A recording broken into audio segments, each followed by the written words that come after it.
Hi everyone, welcome to your latest planning outlook that's updated on Tuesday the 30th of June. So moving through the heart of high summer, and I'm afraid to say there's still plenty of weather on the way as we go into the start of July, with Atlantic low pressure systems set to steam in again, with some further periods of heavy rain and gales on the mountains at times, and temperatures generally in the next week to 10 days mostly on the cool side. Let's run you through the charts, and this is Wednesday first of all, with a slack zone of low pressure still loitering across the country. It's more or less the feature that's been in place for a few days. The whole thing just drifting gradually southwards, with bits of fronts just rotating slowly southwards through the day to give some areas of persistent rain and some showers breaking out too, around the south of Scotland, the Lakes and North Pennines particularly prone to this, but a few bursts of showers popping up over Wales, the odd one in the Peak District as well through Wednesday. The winds will be light, so they'll tend to move around slowly, so if you do see rain, you'll stick with it for quite a while. For Scotland, the south of the Highlands is doing the worst, with still the back edge of this front producing some zones of rain.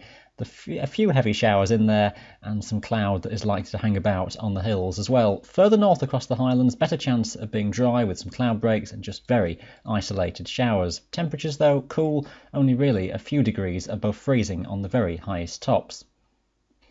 And we stick with light winds as we go through into Thursday as the pressure pattern stays slack. We've still got a front just across England and across Wales too in the morning, that gradually pulling away, but a few showers may still be left from this even during the daytime, and the odd isolated burst of rain can't be ruled out across the Lakes, the Pennines and the south of Scotland, but quite hit and miss. Many places more likely to stay dry with some sunshine and some cloud breaks around, but some banks of cloud will still linger across some of the hills for a good while.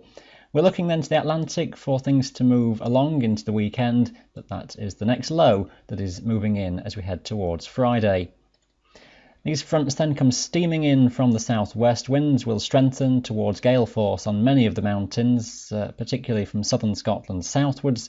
The fronts will sweep in, extensive very low cloud will envelop the mountains, and persistent and heavy rainfall will come in, focused across the west of Scotland, most likely into the Lake District and into West Wales as well. The further south you go across Wales and into the Peak District, more likely just patchy rain, and you may well get away with a good few hours dry. Looks as though we're seeing various complicated features though running in from the southwest, so the message as we go onwards is that we've got a real tangle of weather systems set to move through into the weekend. So we won't get too clever with detail into the weekend. It might be that some places escape with some dry spells, but there's always going to be the threat of rain, and that may be focusing itself for periods across England and Wales as what looks like some sort of double structured frontal system runs eastwards. It just means that there'll be zones of rain which will pass gradually west to east, which could set in for a good while.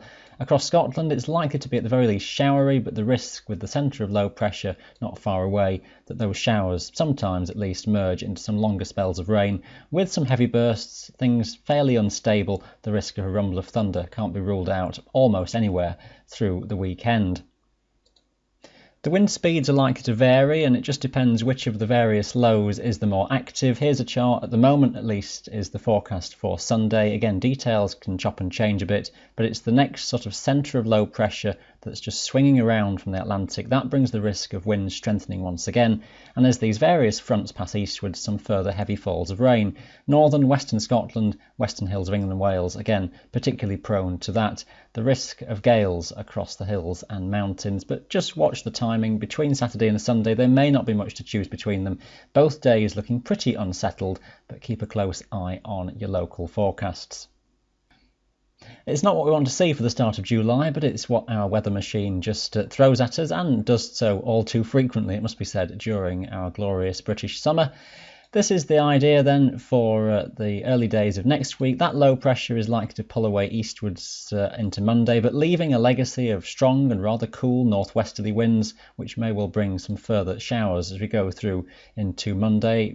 Then even beyond that, a high pressure ridge tries to build to the west, but there's a next low over the Atlantic, and as we go onwards toward the middle of next week, it's likely that the next weather system starts to come in from the west, and that could bring some further wind and heavy rain or showers. And there's one or two more features trying to follow as well. Eventually, it might be that these systems drag themselves a bit further into the near continent and allow pressure to build a bit further to the northwest later next week. But that, as always at this stage, is a long way off in the forecast. So waterproofs and wind tops at the ready once again. Stay up to date with your local details, of course, on our website, and I'll have this next video online for you on Friday. Thanks for watching. Bye for now.